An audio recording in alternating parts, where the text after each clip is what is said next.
تو بغیر جہد کے جس کو افضل کہا جائے گا وہ سرکار سیدنا صدیق اکبر رضی اللہ تعالیٰ عنہ کی ذات گرامی ہے۔ ایک بات یہاں پر میں اور کلیئر کر دوں، چاہے وہ صدیق اکبر ہوں، چاہے وہ عمر فاروق ہوں، چاہے میرے مولا حیدر کرار ہو، چاہے عثمان غنی ہو، چاہے کوئی بھی صحابی ہو، ہم کسی بھی مقدس ہستی کے لیے ان صحابہ میں سے افضلیت من جمیع الوجوہ کے قائل نہیں ہیں۔ اچھا، کوئی بھی ایک کسی کے لیے بھی ہم اہل السنہ افضلیت من جمیع الوجوہ کے قائل نہیں ہیں۔ صحیح صحیح۔ آپ اس بات کی، میری اس بات کی تائید کریں گے، میں آپ سے یہ پوچھنا چاہوں گا، جمیل وجوہ نہیں ہے۔ دیکھیے افضلیت من جمیع الوجوہ کیسے ہو سکتی ہے، میں آپ سے پوچھنا چاہوں گا کہ حضرت صدیق اکبر رضی اللہ عنہ کی بیٹی سیدہ عائشہ صدیقہ نبی پاک کے گھر پر ہے۔ اب یہ جو فضیلت ہے، یہ فضیلت ہے، یہ افضلیت نہیں ہے۔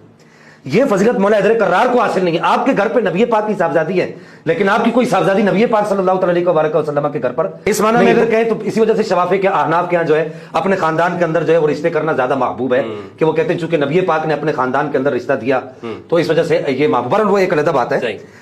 تو یہ جو جزوی فضائل ہے یہ سب کے اپنے علیحدہ علیحدہ ہیں۔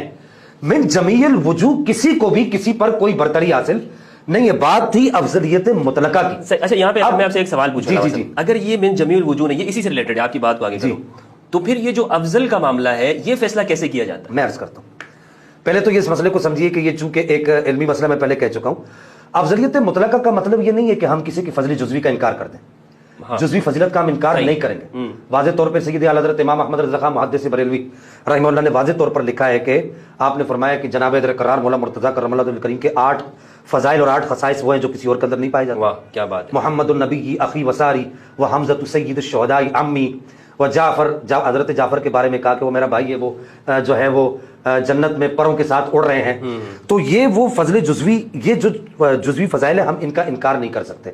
افضلیت مطلقہ کیا ہے کہ وہ ہے تقوی، جس کو افضلیت مطلقہ کہا جاتا ہے، کہ افضل وہ ہوگا جو تقوی میں سب سے زیادہ ہوگا۔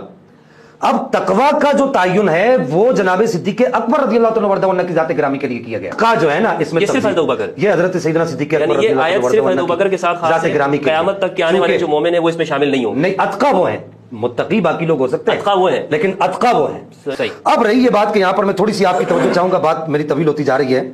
اب آپ کو اتقی کس نے کہا ہے، اس کی دلیل کیا ہے؟ تو میں یہاں پر نبی پاک صلی اللہ علیہ وسلم، لیکن مجھے بہت تعجب اس بات کے اوپر ہو رہا ہے کہ یہ جو اتقی، اگر یعنی یہ صرف اگر ہم مان لیتے ہیں کہ حضرت ابوبکر رضی اللہ عنہ ہیں، تو قرآن تو یہ کہہ رہا ہے، آگے اس کی صفت بیان کر رہا ہے، الذی یؤتی مالہ ویتزکی، کہ جو اپنا مال دیتا ہے اور اپنا تزکیہ کرتا ہے۔ جی آگے بھی پڑھیں، یہ تو جو بھی دنیا میں آگے پڑھیں، وما لأحد عنده من نعمة تجزى، مطلب جو بھی وما لأحد، اب اس کے ساتھ اب اس کے ساتھ نعمتوں کا احسان کسی پر نہ چکا دو، اس پر کسی کا احسان نہیں ہے، لازمی بات ہے۔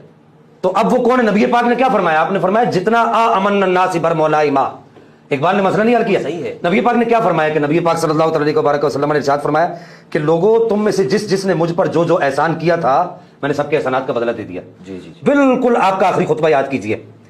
لیکن یہ جو میرے سامنے بیٹھا ہے، جن کو جناب سیدنا صدیق اکبر رضی اللہ عنہ کہا جاتا ہے، آپ نے فرمایا کہ لوگوں میں نے ان کے احسانات کا بدلہ ان کا رب دے گا قیامت کے دن۔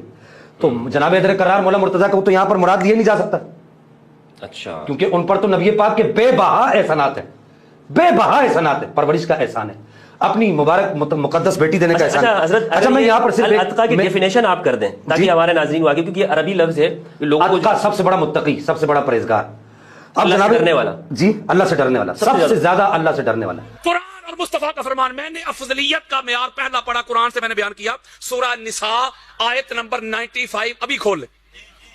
میں نے کہا اللہ کہتا ہے فضل اللہ المجاہدین باموالہم وانفسہم علی القاعدین درجات۔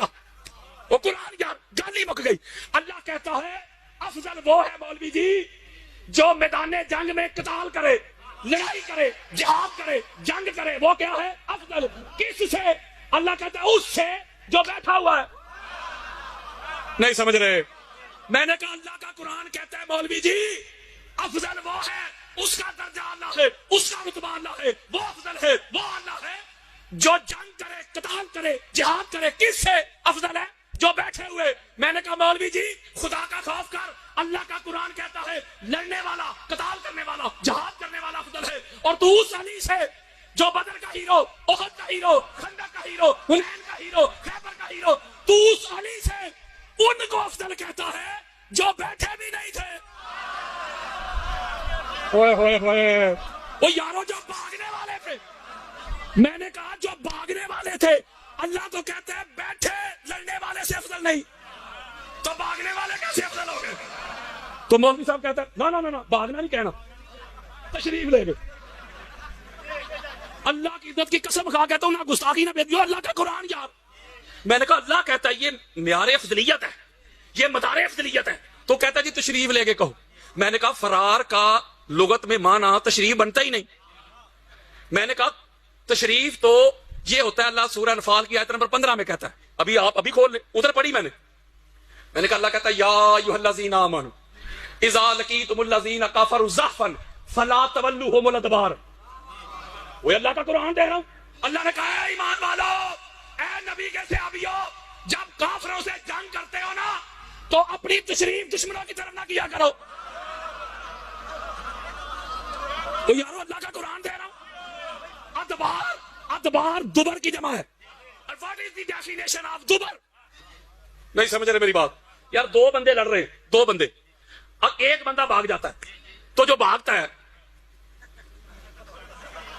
وہ یار جو بھاگتا ہے الٹے پاؤں بھاگتا ہے کہ جس سے بھاگتا ہے اس کی طرف تشریف کرتا ہے۔ ویسے علی کے دشمنوں کی پرانی عادت ہے، علی سے لڑ تو سکتے نہیں تھے نا، یہ تشریف ہی کر کے بھاگتے تھے۔ یہ مائیں بہنیں بیٹیاں باجیاں بیٹھی ہیں، ورنہ میں کھول کے بتاؤں کون کون کیسے بھاگا ہے۔ انہوں نے جواب آیا نہیں تو مجھ پر ایف آئی آر کٹوا دی، کراچی میں گستاخی ہو گئی جی، بے ادبی ہو گئی، حالانکہ اللہ کا قرآن ہے۔ اللہ کہتا ہے قرآن میں سورہ آل عمران کی آیت نمبر 153 153 ابھی کھولے، اللہ کہتا ہے اذ تُفسدون ولا تلوون علی احد ورسول یدعوکم فی اخراکم، گالی بک گئی۔ اللہ کہتا ہے تم میرے نبی کو چھوڑ کے بھاگ رہے تھے، میرا نبی تمہیں پیچھے سے آوازیں دے رہا تھا، تم مڑ کے دیکھتے بھی نہیں تھے۔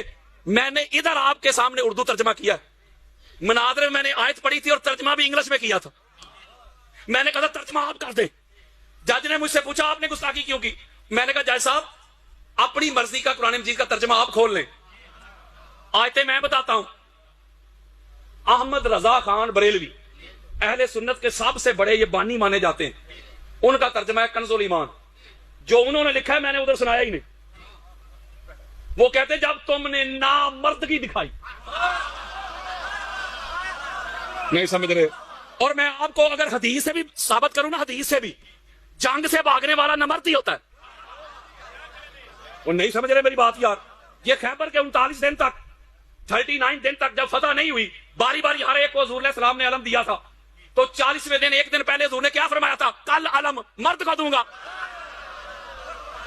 کل علم بولو یار مرد کو دوں گا۔ اور مرد کا اس کی ڈیفینیشن بھی کر دی اگلے جملے میں حضور نے، لیسا بفرار، فرمایا کل علم مرد کو دوں گا، کس مرد کو؟ جو فرار نہیں ہوتا۔ تو پتا چلا ہم ایک تو تعریف کرتے ہیں کہ شاید مرد وہ جس کی مونچھیں بڑی ہیں، یا مرد وہ جس کی ہائٹ جس کا کوئی قد کچھ 6 7 8 فیٹ ہے، یا مرد وہ ہے جو گھر میں ہے تو بیوی کو زیادہ گالیاں دے۔ حضور نے فرمایا نہیں، مرد وہ ہے جو میدان سے فرار نہ ہو کر